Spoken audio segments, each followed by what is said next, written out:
O tipo de live que a gente está fazendo hoje, que não era a proposta, acabou virando, ela é muito louca por conta disso aqui, ó. Vou mostrar. Vamos, Paulo Augusto, olha o tipo de coisa que acontece quando você junta dois jornalistas aqui para debater. Ele, primeiro comentário, ele mandou assim: vamos ser claros, nunca essa análise será aceita. Depois ele manda assim: nisso você está certo. Então, é isso, entendeu? São pontos de vistas. Algumas coisas vocês vão discordar, outras coisas vocês vão concordar. Natural, acontece a mesma coisa comigo aqui. Mas, Joaquim, eu não te trouxe aqui para isso. A gente Em vai primeiro fazer lugar, eu quero te lives. agradecer, Tiago. Sabe por quê? É um desafio para mim. Eu conhecia, por isso que muito tempo eu falei, eu vou participar de você, porque eu te respeito muito como profissional, muito. Obrigado. Tenho um carinho por você muito grande, pela história que nós temos, sei da tua luta, sei como você é valoroso. Então, eu tinha que estar aqui. Mas eu vou dizer que eu estou com um prazer muito grande, porque não adianta a gente falar para quem pensa igual a gente. Claro. A gente tem que falar para quem não pensa igual a gente. E vou dizer para Exato. vocês podem me criticar, que vocês também me melhoram. Entendeu? Porque algumas Sim. coisas você fala, acho que eu exagerei ali. Tem uma questão, né? Vou usar até o livro como exemplo. Se você passa na rua com um livro e dá um livro para uma pessoa, aquela pessoa vai embora com o livro, o outro vai sem o livro. Se você vem aqui com uma ideia e eu tenho outra ideia, o Joaquim sai daqui com uma ideia e eu também saio daqui com outra ideia. Então, enriquece, né? É bem por aí. Mas o que eu trouxe o Joaquim aqui, o prato principal do bolo, o hype dessa live aqui, é o caso Adélio. O Joaquim, como eu falei no começo, foi o jornalista que chegou mais próximo de uma possível e muito difícil entrevista com o Adélio. Eu tenho certeza que quando o Adélio tiver à disposição, o Joaquim, as chances dele ter essa entrevista é maior do que qualquer outro jornalista no Brasil. Quem conhece a história aí na internet sabe, ele fez um documentário e tudo mais. O que eu preciso saber, Joaquim, como que começou, como que você foi, como que você começou a investigar a facada? Foi uma pauta que caiu na sua mão, você que propôs? Como é que foi essa história aí? Bom, havia o seguinte, o Leonardo Atushi, que é o publisher lá do 247, né? Ele queria que eu fizesse, pediu que eu fizesse. Eu não quis fazer. Eu sempre falava, mas não tem outra pessoa que faça, que tenha esse ímpeto, a vontade de fazer, de ir atrás dos fatos. Isso logo na Eu falei, sequência, 2018. isso foi em 2021. Ah, Tá? tá. Porque é quando o 247 vai crescendo, então passa a ter condições de fazer um projeto como esse, tem público para isso. E aí, depois de algum tempo da gente conversar, a que tinha na época uma diretora de conteúdo, ela falou comigo, pessoalmente, Joaquim, faça, não sei o quê, etc. Eu falei, bom, eu só faço se eu tiver carta branca. Porque é possível que o fato tenha ocorrido como se deu a narrativa oficial. E eu vou ter que escrever isso. E vou ter que contar isso. Tá? E aí vai fortalecer uma narrativa da extrema-direita. Porque a extrema-direita só acendeu por causa desse episódio. E eu quero ter essa liberdade de que vou contar a verdade. Por quê? Porque eu tenho essa história na minha vida profissional.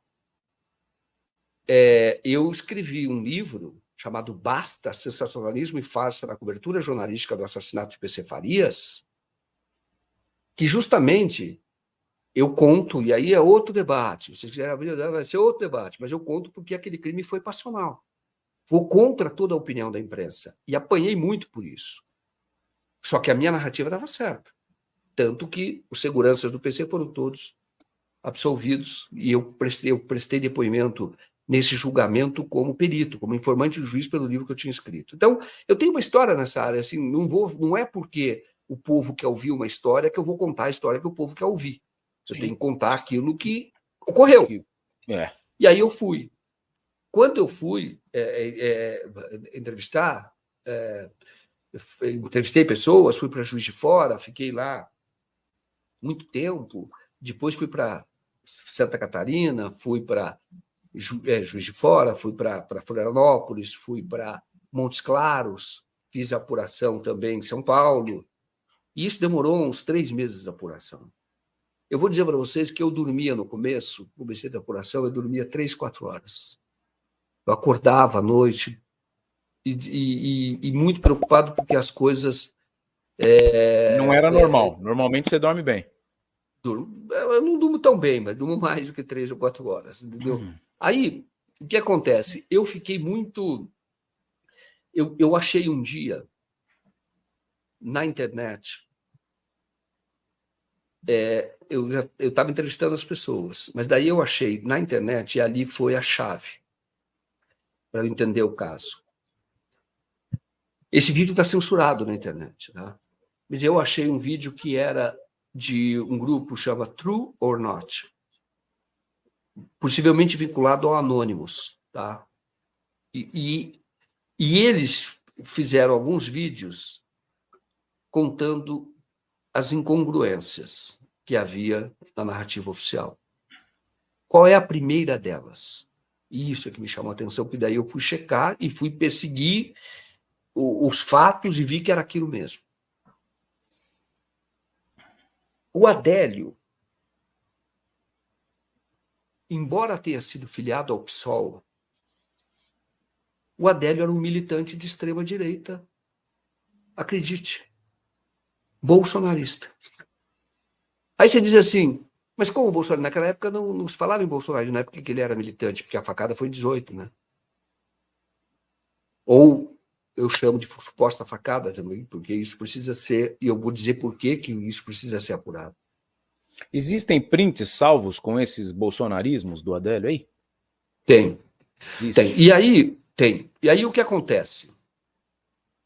O Adélio, ele tinha uma página no Facebook com pretensões políticas. O Adélio, ele faz uma postagem em 2017, 2016, em que ele ataca o Renan Calheiros, presidente do Senado, porque o Renan Calheiros não tinha colocado em votação, tinha arquivado um projeto aprovado pela Câmara dos Deputados. E era um projeto que tem entre os seus autores Jair Bolsonaro. Qual projeto é esse? Redução da maioridade penal. O projeto reduzia a maioridade penal de 18 para 16 anos. Sem entrar no mérito, essa é uma pauta da direita, é uma pauta do Bolsonaro, antiga. Tá? E ele e outros deputados, que hoje é extrema-direita, apresentaram e aprovaram na Câmara, na ocasião. Isso foi para o Senado, o Renan arquivou. O Adélio ataca muito o Renan por causa disso, porque ele entendia que era a solução. Se você me mostrar um jornalista de esquerda, um militante de esquerda que defenda a redução da maioridade penal, eu falo, então, o Adélio é militante de esquerda. Não era. Aí, quando eu vi isso, eu fui ver outras postagens dele. Aí eu vi que o Adélio defendia, sabe o quê? Que os militares controlassem centros de educação e lazer no Brasil, que era uma forma de combater drogas, etc. Independentemente do mérito ou não desse conteúdo, e isso é um conteúdo de direita, de extrema direita. Naquela época em que se falava de intervenção militar. Aí eu fui ver o perfil do Adélio. O Adélio era um pregador evangélico da igreja quadrangular. Ele ia muito na quadrangular. Não é uma pessoa de esquerda. Não é o perfil de esquerda, portanto, era o perfil de extrema-direita. Então, por que é que ele se irritou tanto com o Bolsonaro? Onde é que ele começa a atacar o Bolsonaro? A primeira postagem do Adélio contra o Bolsonaro foi num post do próprio Bolsonaro, que ele entra e faz um comentário. Que queria encontrar o Bolsonaro na rua, que aí ele ia ver se ele era corajoso daquele jeito. E sabe quando ele faz essa postagem? Mais ou menos dia 7 de junho mais ou menos foi no dia 7 de junho. 7 de junho de 2018. O episódio de Juiz de Fora vai se dar no dia 6 de setembro. Julho, agosto, setembro. O evento de Juiz de Fora estava marcado para agosto. Só que ele foi adiado para coincidir com a independência. Tá? Quando o Adélio ele faz essa postagem, o que tinha mudado no Adélio? Que ele defendia a redução da maioridade penal e passou a atacar o Bolsonaro dizendo que queria encontrar ele na rua. No dia 6 de junho, ele terminou um curso de tiro. Um dia antes. Eu pergunto para você, o Adélio morava num cubículo que eu fui, mostro onde ele morava, que era uma pensão que não tinha banheiro, a parede de 2 metros por 4, 3, sem banheiro, insalubre completamente, porque ele pagava R$ 250 por mês, que é o que ele tinha, porque ele ganhava pouco. Ele faz um curso de tiro em que ele paga à vista R$ 700. Isto é quase 3 salários dele. Quem é que faz isso? Cadê a arma? No mesmo lugar do Carlos Bolsonaro, esse curso, né? Exato, é isso que eu estou te dizendo. Aí você diz o seguinte, ele vai por esse clube onde eu estive, onde eu tentei entrevistar, conversei com algumas pessoas lá, o dono, mas não foi uma entrevista formal. Onde pegaram uma mentira, né? Que falaram que ele só esteve lá, mas não fez curso, e depois apareceu um certificado com o nome dele, né? Isso. Ele fez 3 dias. Então ele falou, frequentou 3 dias. Quem é que estava lá no terceiro dia, dia 6? Carlos Bolsonaro. O Carlos Bolsonaro, bem na verdade, depois que eu fiz o documentário, ele foi para dentro da Nagli e falou, eu estava em Florianópolis, porque ele não tem como negar, mas eu não fui para o clube do tiro naquele dia. Ele disse, eu pedi para ver as imagens, porque tem imagem de tiro. Não consegui ver essas imagens. Não tem imagem nem do Carlos e nem do Adélio no clube. Nem do Adélio. E a Polícia Federal deveria ter requisitado, ela não investigou o clube de tiro. Uma foto com os dois juntos seria muito, muito interessante para fundamentar, né? Agora, Thiago... Assim, só para te dar que eu sei que você vai trazer a história inteira, mas a quebra do sigilo bancário do Adélio nessa data que ele virou a chave no Facebook, não foi pedida a quebra para olhar se teve algum depósito, alguma coisa que fez ele mudar de ideia? Do quê? Quebra do sigilo bancário dele resolveria isso, para poder ver se teve algum pagamento, alguma coisa anormal, né, na conta dele, porque a ideologia que ele fala que mudou de ideia foi quando ele viu o Bolsonaro falando contra os invasores de terra, do MST, e ele se sentiu atingido por aquele discurso e falou, esse cara vai acabar matando um da gente, que parece que ele era do PSOL, e aí quando vai preso, quem mandou foi Deus, mas eu queria matar o Temer, né? Pela vontade dele era o Temer que ele queria. Mas foi Deus que mandou matar o Bolsonaro. Mas só para... O celular do Adélio não aparece, né? Por isso que é importante o Clênis, a gente vai chegar lá, para ter umas conversas ali, para ver o que aconteceu, Facebook acho que seria exposto, mas SMS na época, acho que o WhatsApp não era tão difundido, né? Seria importante aparecer o celular, e o Clênis ficou com o celular na mão por um bom tempo, pelo que a gente sabe. E essa quebra de sigilo bancário, não houve quebra de sigilo do Adélio? Houve quebra, tanto que encontraram no Adélio, ele tinha um saldo, ele tem ainda de R$ 2.300, salvo engano. É bastante para quem ganhava o que ele ganhava, tá? Sim. Tinha esse saldo, mas não é, você dizer assim, ele... Nada, né? Ele não é para fazer um episódio, um evento desse tipo, né? Para não ter. O que acontece? Qual é a hipótese? Eu não estou aqui fazendo uma afirmação, mas essa é uma hipótese. Tá? Você sabe como que a campanha do Trump deslanchou? Você pensa que é só com você o carinho? Não é, não. Eu sou um melancia. Não, pessoal, vocês podem discordar de mim. O Thiago está dando espaço para tentar buscar a verdade factual. Claro, essa é a nossa ideia. Ninguém precisa concordar com ninguém. Eu vejo alguns ataques que vocês fazem ataques pessoais. Não façam isso. Sabe por quê? Porque desqualifica vocês. Não me desqualifica. Não vai chegar a lugar nenhum. Né? Não vai chegar a lugar nenhum. Então, eu estou dizendo, as pessoas falaram que Passadina virou sucata. Alguém falou isso é fato, virou sucata. Por favor, dá um Google agora, vai ver Passadina. Pode colocar aqui. Ela está, acho que a Chevron ou a Exxon, que é obrigada a vender. Ela está dando dinheiro. Tá? Aí você tem, e muito em função do que aconteceu com o Brasil, sabia? Porque o Brasil passou a importar refinados. E os refinados que eram feitos nos Estados Unidos. Aumentou a produção nos Estados Unidos e diminuiu as refinarias brasileiras. Agora está retomando as refinarias brasileiras. Isso é obra do Joaquim Silvério dos Reis. Entendeu? Que o Joaquim Silvério dos Reis, ele achava que o Brasil tinha que mandar ouro para Portugal mesmo. Entendeu? E, na verdade, o Tiradentes dizia que não. Que era muito quinto, era muito ouro que tinha que ser mandado para lá, isso tinha que ser usado aqui para se desenvolver o país. Mas, enfim, é isso que acontece hoje. Mas o que Veja bem, o que o Adélio houve essa quebra de sigilo, respondendo efetivamente a você. O Adélio pode ter sido usado justamente pelo Adélio, ele tem problema mental. O Adélio ele tem a questão da paranoia, ele tem a mania de grandeza, ele sempre teve.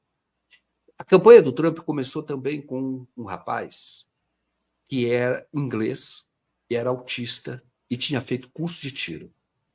Então, o que esse menino fez? No dia que o Trump faz o primeiro discurso, esse menino pula em cima de um guarda, tenta pegar a arma dele e diz que vai matar o Trump.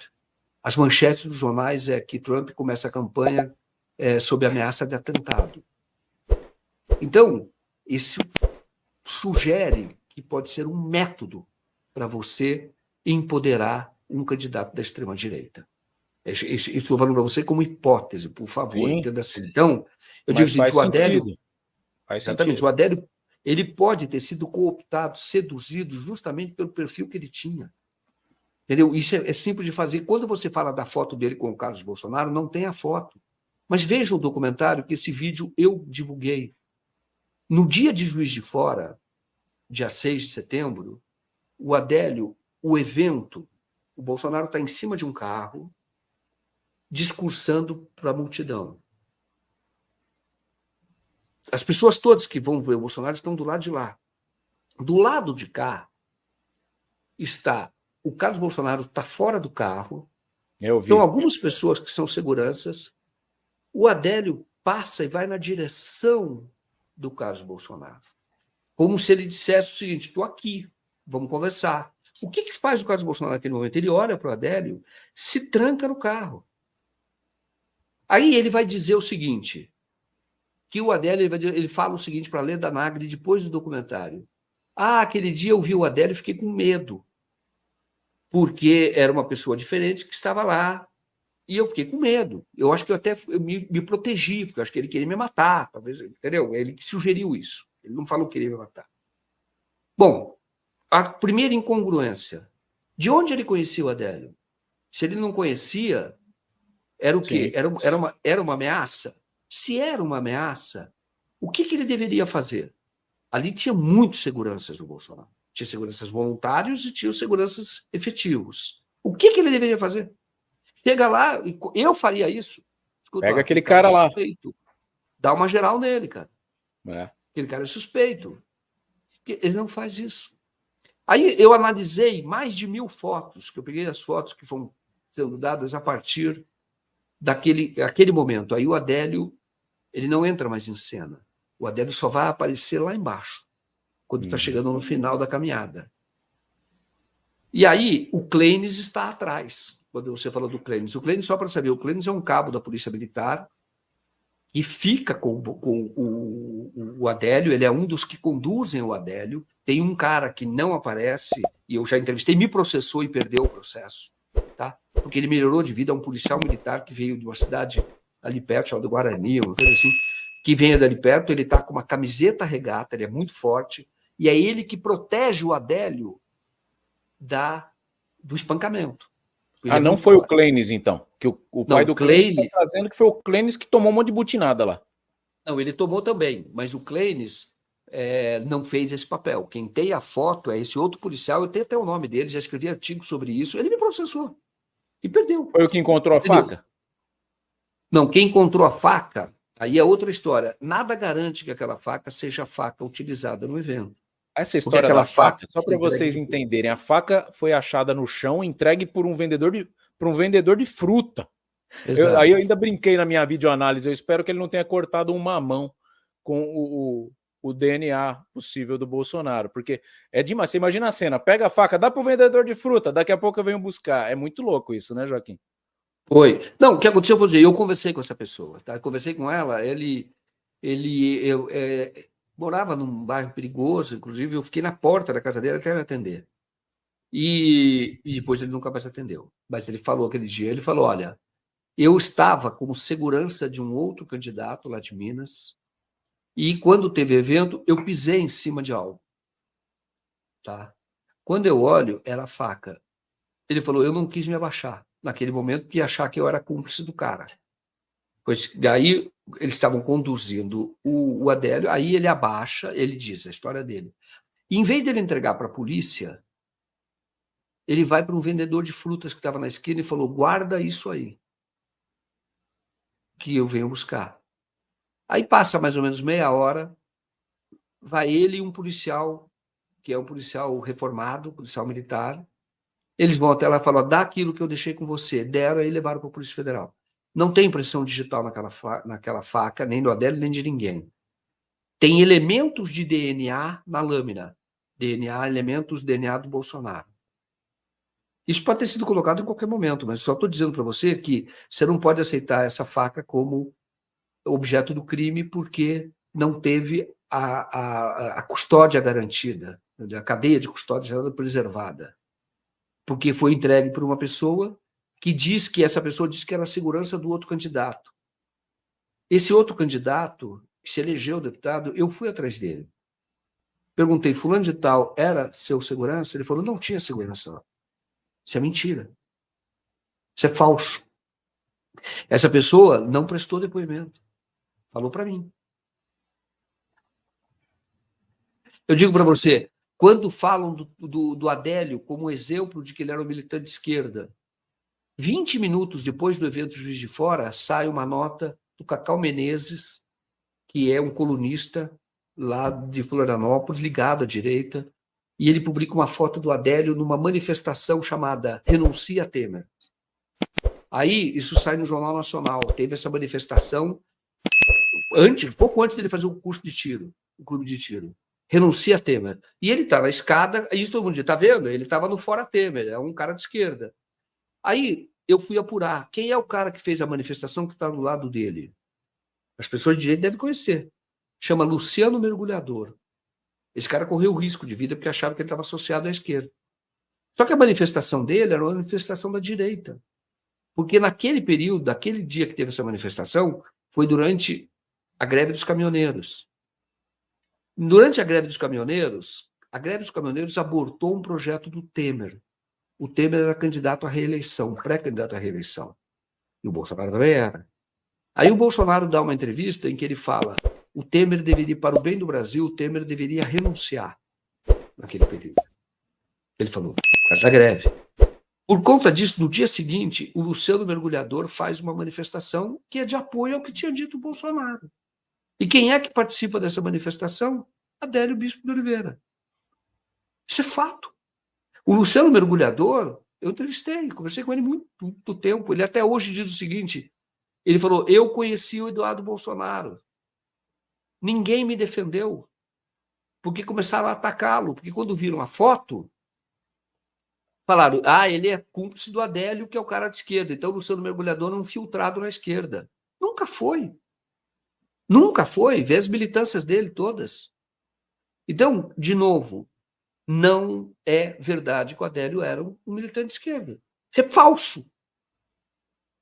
Só isso diz assim: então a narrativa está errada. Sim. Como é que um cara que defende um projeto do Bolsonaro vai querer matá-lo depois? Tem muita ponta solta. Isso gera margem para o documentário do Joaquim. Eu assisti inteiro, tá? Eu achei muito interessante. Tem muita ponta solta, sim. A questão deles usarem a camisa ensanguentada para marketing casa com essa narrativa de que tinha um caso americano lá. E a principal, Joaquim, a principal questão que eu assisti no documentário, eu vou colocar aqui na tela para a gente assistir, que me intrigou e vai intrigar você que está aí também achando uma maluquice, para quem não acredita na facada, você acha que a facada aconteceu, tudo bem, né? Eu também acredito que aconteceu. Essa é a minha opinião e que o Adélio não teve mandante nenhum. Daqui a pouco o Joaquim vai trazer a opinião dele em relação a isso. Ele simplesmente deu um surto, né? Mas pelo que o Joaquim traz, que ele era um militante de direita, aí também quebra todas as minhas conexões, né, que eu não tinha essa informação. A gente precisa desses prints para mostrar, né, ele com esse fanatismo que de repente vira um ódio, né? Isso é mal explicado para caramba. Mas eu queria saber do Joaquim o que mais intrigou ele até hoje, porque o que mais me intrigou de tudo que foi trazido até a luz dos holofotes aqui, Joaquim, foi essa cena aqui do seu documentário. Vamos assistir Uma Fakeada no Coração do Brasil. Era medicamento. E ele detalhes sem importância, porque o Bolsonaro efetivamente tinha tido, mas aí já tem um remédio que ele toma antes. doença anteriormente. Num congresso evangélico em Santa Catarina, Gideões, ele... Olha isso. O pastor diz lá que quem quer receber oração para cura, tem algum problema no estômago, então que ele faria uma oração. E o Bolsonaro fica de pé, a Michelle coloca a mão exatamente onde foi a facada, tem uma outra pessoa, suponho que seja um pastor também, coloca também a mão, e eles fazem ali aquela oração. E há notícia de que o Bolsonaro, numa viagem a Cascavel, uma viagem de campanha, ele passou mal e teve que ir para o hospital. Isso antes, pouco tempo antes, de alguns meses antes do episódio da facada, ou da suposta facada. Então isso é uma baita de uma ponta aberta para essa situação. Opa, escapuliu aqui. O Bolsonaro tinha que vir a público explicar o que ele tinha, e ele nunca veio para falar se ele tinha um câncer, se ele tinha um refluxo estomacal, né?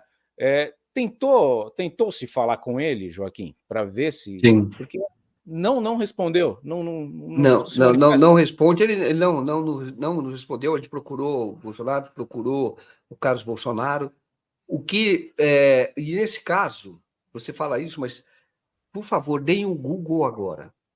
2018, primeiro semestre. O Bolsonaro parou 2 vezes a campanha dele, uma em Cascavel e outra vez em Roraima. Porque ele teve problema no estômago e foi internado. Tá? Depois ele desmentiu que foi internado, mas parou porque estava com problema estomacal. Cascavel e Boa Vista. E ele parou 2 vezes antes do Gideões.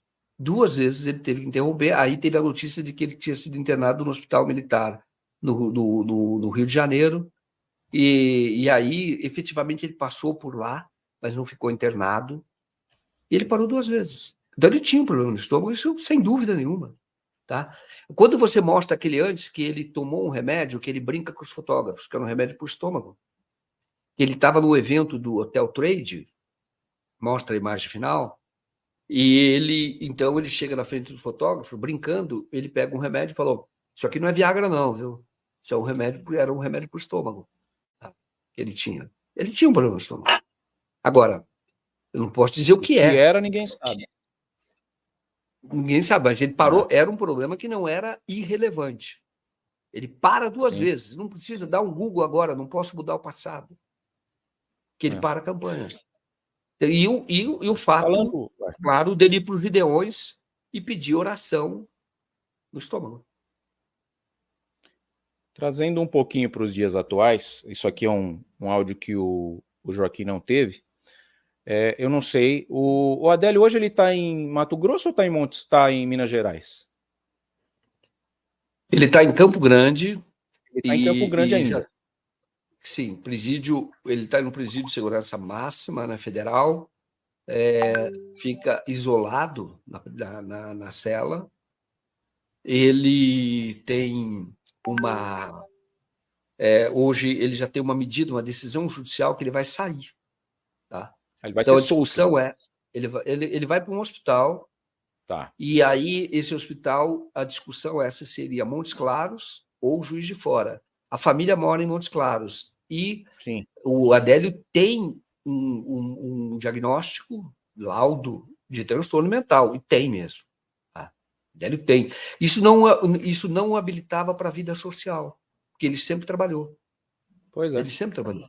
Tá? Pois é. Então não habilitava. Eu digo para você, quando eu falei do perfil do autista que tenta matar o Trump lá nos Estados Unidos, e, claro, eu estou dizendo que é uma hipótese, né? Você pode usar essas pessoas, e até porque, se o Adélio amanhã disser que foi amando de fulano, beltrano, ciclano, se não tiver prova, vai ficar como delírio de um louco. Delírio de alguém que tem um transtorno mental. Vai ficar sobre isso. Aí a casa da irmã é a casa que foi do pai do Adélio. Tá? Uma casa aqui muito mesmo? Simples. É aqui. É em Montes Claros. Essas imagens foi Montes Claros. Essas imagens a gente pegou do Google, porque tem outras aqui, ó. É uma rua bem precária, né? Você esteve aqui? Estive, entendeu? Esteve, né? Não é essa daí, entendeu? Essa daí não. É aqui. Mas aquela outra, Não? essa daí. Essa daí, É aqui. entendeu? É a mesma Você entra, rua. É aqui a parte salvo engano, eu baixa. mostro a parte de baixo, É. mas Aqui é eu a me lembro parte da da casa. frente. Isso.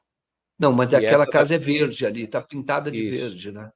Essa Ali a daqui. irmã dele é que, exatamente, a irmã dele Aham. É a mora Maria da ali, Graça. que é a Maria das Graças. Então, olha Exatamente. esse Ela tem áudio o que a gente feijão teve na frente. de um correspondente nosso que mora lá em Montes Claros. E aí você vai me confirmar se realmente é esse clima que você encontra ainda nesse local aí. Tiago, bom dia.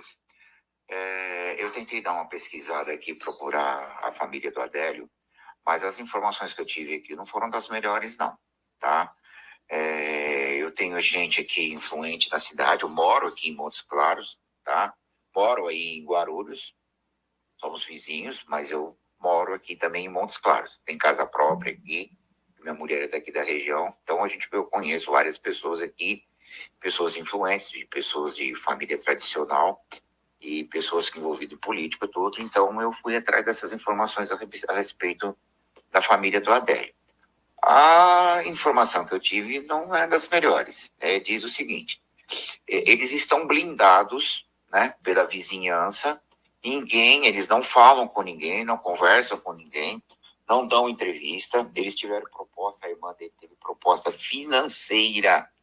E pelo que eu fiquei sabendo, não sei, eu não tive acesso aos valores, mas parece-me que não foi pouca coisa. E ela se negou, ela não fala com ninguém. Parece até que está tendo uma crise no casamento dela lá, o marido dela, porque teve gente que andou indo lá fazer reportagem, alguma coisa, e levou um carrilhão lá. Parece até que teve gente lá, o marido dela passou a mão num facão lá, queria, né, dar em repórter, né, gente querendo invadir lá a privacidade deles. Eles estão blindados pelos vizinhos, os vizinhos, se você passa lá, pelo que eu sei, filmando, tirando informação, alguma coisa, os vizinhos se cotizam e botam o pessoal para correr. Parece que, inclusive, há uma vigilância velada da polícia, né? A polícia de vez em quando está passando ali, e a polícia normalmente, quando tem alguma coisa de diferente, o pessoal chama a polícia chega rapidinho, entendeu? Então as informações que a gente tem é essa, não tem acesso, e também pelo que eu fiquei sabendo, em função de uma série de investidas, né, de repórteres, esse tipo de coisa de curioso, eles estão em local incerto e não sabido, não estão tão assim à disposição, não, tá? E ela está tentando, eu estou sabendo que ela está tentando de várias formas, tentando ter acesso, falar com o irmão dela, e não consegue, não tem a própria promotoria, justiça, tudo, não está conseguindo. O Adélio, ela não tem, pelo que eu estou sabendo, ela não fala com o Adélio, nunca mais falou com o Adélio. Desde que o Adélio está preso, todo mundo fala, ela fala que ele é bonzinho, que ele não teria capacidade mental, intelectual, né, de fazer o que foi feito, o que ele fez. Ela não entende, não compreende, entendeu? Que ele nunca teve acesso a armas, a treinamento, a nada, apesar de estar sido provado que ele tem até curso de tiro, né? Mas ela disse que não sabe nada disso, desconhece tudo isso, desconhece o dinheiro que estava com ele, que está com ele. Então ela falou que só vai se pronunciar alguma coisa, entender quando ela conseguir falar com ele. Então ela não fala com ninguém, não conversa com ninguém enquanto não falar com ele. E creio, pelo que a gente sabe aqui, pelo que a gente pode apurar, perceber, nem depois disso ela vai falar, tá? É uma situação extremamente delicada e até perigosa para se aproximar deles e da família. É esse o quadro que a gente tem por aqui, ok? Um abração, meu querido, fica com Deus, Deus te abençoe. É isso mesmo? É tudo Ô, mesmo? Tiago, eu vou falar, só para mostrar aqui, ó. Essa aqui é a casa dela. Tá? Essa aqui é a casa dela, tá vendo? Essa aqui é a casa dela, essa aqui é É a a que casa tá pintada dela. de verde hoje, tava em azul antes, né? Pode ser por causa da iluminação e tal. Essa é a casa dela, tá? E eu vou dizer uma coisa para você, ó. Esse aqui é quando ela fez isso que ele está falando, não é verdadeiro. Isso aqui é quando ela fez a primeira visita virtual para o Adélio. Estava em Montes Claros, eu como jornalista acompanhei. Ela sai daqui e entra para falar com o Adélio. Isso foi 2022, novembro de 2022, tá? Eu tenho essas imagens. Então, o que ele está falando que não se aproxima não é verdade. Se aproxima. Consegue se Qual é o aproximar. problema? Qual é o problema? Eu fiz um documentário, vocês podem entrar no canal do Brasil 247. Eu, como repórter, pessoalmente, porque eu tenho interesse de contar essa história, de continuar contando essa história, eu levei a Maria das Graças para Campo Grande e ela fez a visita presencial, que foi em abril do ano passado. Ela fez duas visitas virtuais, fez uma visita presencial e ela já poderia ter feito outras visitas virtuais. Neste momento, o Adélio não aceita a visita. E por que não aceita a visita? Tá? Porque o Adélio ele recebeu a irmã muito bem. Depois que ele recebeu presencialmente, a irmã tentou fazer virtual, ele falou que não queria mais falar com a irmã. Você acha que o Adélio ele não está sendo pressionado dentro do presídio? Ele falou muito bem com a irmã. Então, efetivamente, a família tem contato com o Adélio, tentou ter muito mais contato, mas o Adélio hoje é um preso do Estado isolado. A irmã, quando eu aproximei da irmã, a irmã dele, o objetivo é saber o que aconteceu. Ele pode contar. Contaria para a irmã. A visita da irmã ao Adélio foi gravada, porque ela é monitorada, é presídio de segurança máxima. O Adélio, a irmã pergunta para ele por que ele fez aquilo, se foi a mando de alguém. Está gravado, a penitenciária tem. Ele responde o seguinte: como é que você faz uma pergunta dessa? Você está querendo me complicar? Não faz uma pergunta dessa, podia responder, não respondeu.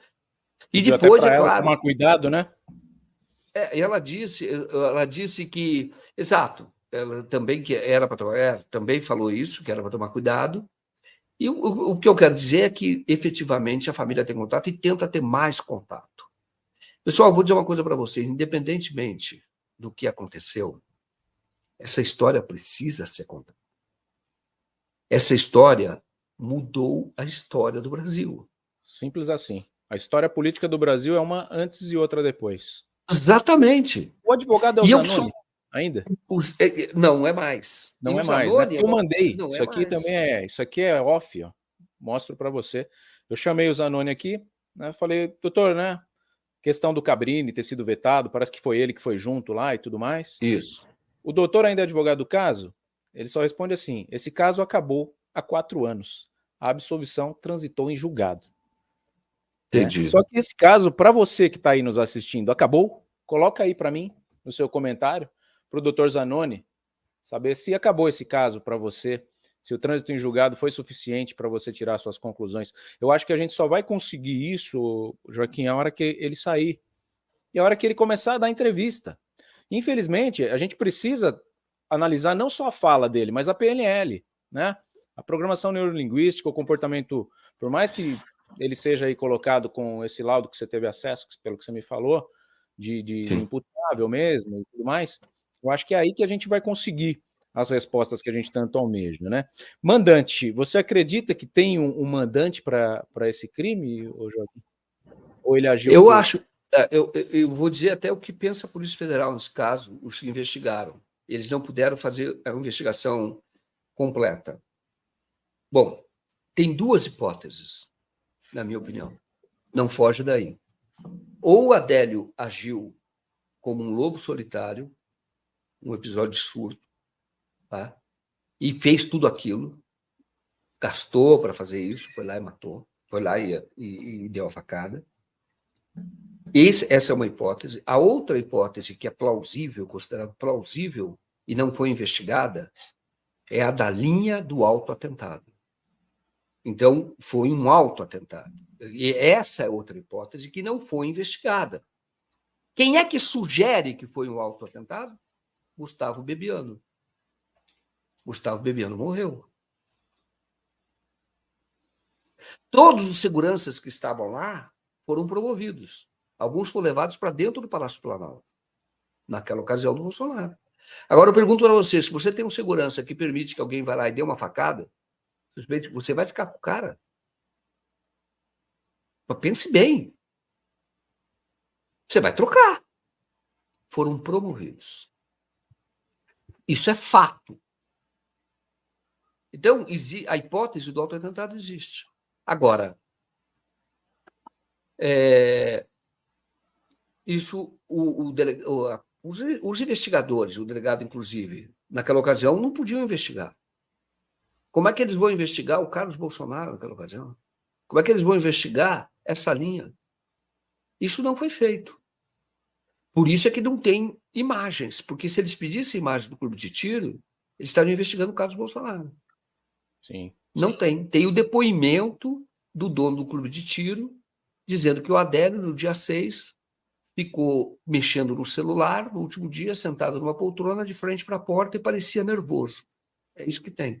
Tá? É a única coisa. Agora, ninguém pergunta se teve interação entre ele e o Carlos Bolsonaro. O que eu me questiono assim é, poxa, quem que está usufruindo, né, desse dinheiro do mandante? Ou talvez ele foi induzido a uma situação que a ideia era que ele fizesse o ato e fosse morto na sequência e ninguém ia pagar nada mesmo, porque a família continua na completa miséria, né? O Adélio não tem filho, né? Não tem esposa, ex-esposa? Não. Não tem nada, ele era um cara sozinho mesmo. Então ele está preso, se ferrou, né? Se ferrou, não está usufruindo de nada. Então, se ele se esforçou para cumprir alguma meta estabelecida por alguém, esse alguém foi bem sacana com ele também, porque eu acho que a ideia era ele morrer na sequência. E não aconteceu. Ele está ali definhando num presídio, que não deve ser nada confortável. A família continua igual, né? Você não vê nenhuma evolução financeira na família dele. E é muito intrigante. A gente precisa de respostas, Joaquim. Né? A gente precisa das respostas. Diego. Eu quero que você conte comigo aí nessa luta, senão a gente vai ficar aqui 5 horas fazendo uma live, era para bater um papinho rápido de 1 hora, a gente falou, vamos ver se rende, né, o chat ali, vamos ver se o pessoal gosta. Muita gente me chamando de esquerdista agora aqui nesse momento. Marineia. O pessoal tira a conclusão, né, por uma frase que você fala. Parigiani me enganou direitinho, eu acreditava que ele era de direita. Marineia, antes de direita, esquerda, antes do Thiago Pessoa, o Thiago Parigiani Corrêa, tem um jornalista aqui no vídeo, tá? E o jornalista, ele não pode vir aqui porque ele é corintiano falar mal do Palmeiras. Não é por aí, querida, tá? Mas eu não cobro de você esse discernimento, não. Tá? A gente tá aqui para isso e para explicar. O Joaquim, antes também de ser jornalista, é um conhecido meu aqui. Eu trago ele com o maior carinho. Opiniões políticas à parte, a gente está analisando um caso que é interessante, tanto para a direita quanto para a esquerda, saber. Uma das coisas que eu sempre me questionei, eu falei, cara, eu como presidente do Brasil, no lugar do Bolsonaro, tudo que eu queria era ficar numa sala pelo menos umas 5 horas com o cara que me esfaqueou e tentou me matar. E isso não aconteceu. Né? Isso não aconteceu. Bolsonaro tinha acesso para fazer isso. Por que não o fez? Você não faria, Joaquim? Se você fosse o presidente na ocasião, você não ia querer saber por que tentou te matar? Claro. Ele não vai para cima disso. Né? Foi uma certa omissão. Parece que tá tudo bem, eu tô aqui, né? Mas uma outra coisa que eu me questiono. Thiago, sabe o que mais também me surpreende nesse caso? Que é o seguinte: se um dia você estivesse no meio da multidão e você levasse uma facada daquela, o que aconteceria com você a partir dali? Você passaria a ter muito mais cuidado com a multidão. Sim. E o Bolsonaro vai sempre de peito aberto. Continua. Entendeu? Continua. Seria natural que você evitasse. Ou que tivesse seguranças que, olha, eu vou lá, mas segurança, por favor, me protejam. Porque pode surgir um Adélio 2. Exato. O Bolsonaro vai de peito aberto o tempo inteiro. Ele não tem trauma nenhum em relação a isso. Acho que numa da Você Paulista, teria, eu teria.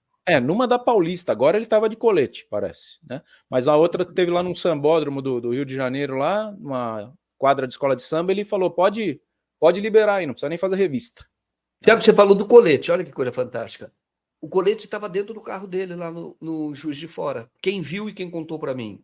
O presidente da Associação Comercial, que organizou o ato. Ele andou no carro junto com o Bolsonaro e viu o colete atrás. E houve até uma conversa para que ele usasse o colete, e ele não quis usar. E você pegar, ele está com a camiseta da campanha, o Brasil lá, o Meu Partido é o Brasil, tal, e depois vai ser usada como material de propaganda. 2 dias antes, dá um Google, pelo amor de Deus, o pessoal, estou falando o pessoal que discorda, Rio Branco, ele está com uma... E Rio Branco é quente, estava com uma jaqueta e com um colete, dá para ver nitidamente. E aí a campanha dele diz, há uma suspeita de que ele pode sofrer um atentado, a partir de agora ele vai usar colete em todos os atos. E Juiz de Fora ele não usou. Foi o maior ato que foi realizado, tinha muita gente ali. Ele não usou, e ele se recusou. Houve uma orientação para que ele usasse. E ele estava com a camiseta da campanha, que também não era comum. Joaquim, te agradeço demais, meu irmão, tá? Muito obrigado aí pela colher de chá para esse ex-foca aqui, que sempre te admirou bastante, continua te admirando. Estou acompanhando o seu trabalho, torço muito para que dê certo aí o projeto em Brasília. Em breve eu pretendo estar por aí, a gente faz algumas incursões aí pela causa aposentado e pensionista que a gente defende. E ontem mesmo o Milton D'Antunes estava por aí, a gente fez uma live, eu daqui de São Paulo e ele aí. E a gente vive por aí. Você vai morar em Brasília agora? Vou, já estou morando aqui em Brasília. Muito bom. Então, já estou por aqui. Tá? Muito bom. E Cuidado, muito bacana você. Cuidado com os perigosos. O Tiago, e a notícia está aqui. Vou continuar viajando pelo Brasil quando tiver a necessidade. E eu vou dizer para vocês todos: o Brasil precisa de uma direita. Precisa. Tá? Sim. O Brasil precisa. Então, eu digo para você, e é necessário que haja. Quando eu falei da social-democracia, etc., isso só acontece porque tem a direita. Exato. E num projeto desse, é o mal menor para os dois lados. Vamos chamar assim. Isso, o interesse de um e o interesse do outro. Eu acho que é bom, mas Sim. Você pode considerar que o mal menor de um lado ou do outro. O esquerdista, o comunista vai dizer, não, isso é ruim, não temos que aliar o capital. O capitalismo vai dizer, não, também é ruim o outro, porque nós vamos olhar com esses caras aí, os comunistas, olhar. Mas é uma maneira de tocar a vida de maneira civilizada. E tem muita gente de direita. Eu vou citar um de São Paulo, que foi governador, Cláudio Lembo, fantástico, entendeu? Que é de direita. Então você precisa de uma direita. O próprio Tarcísio. Mas uma direita lúcida. O próprio Tarcísio.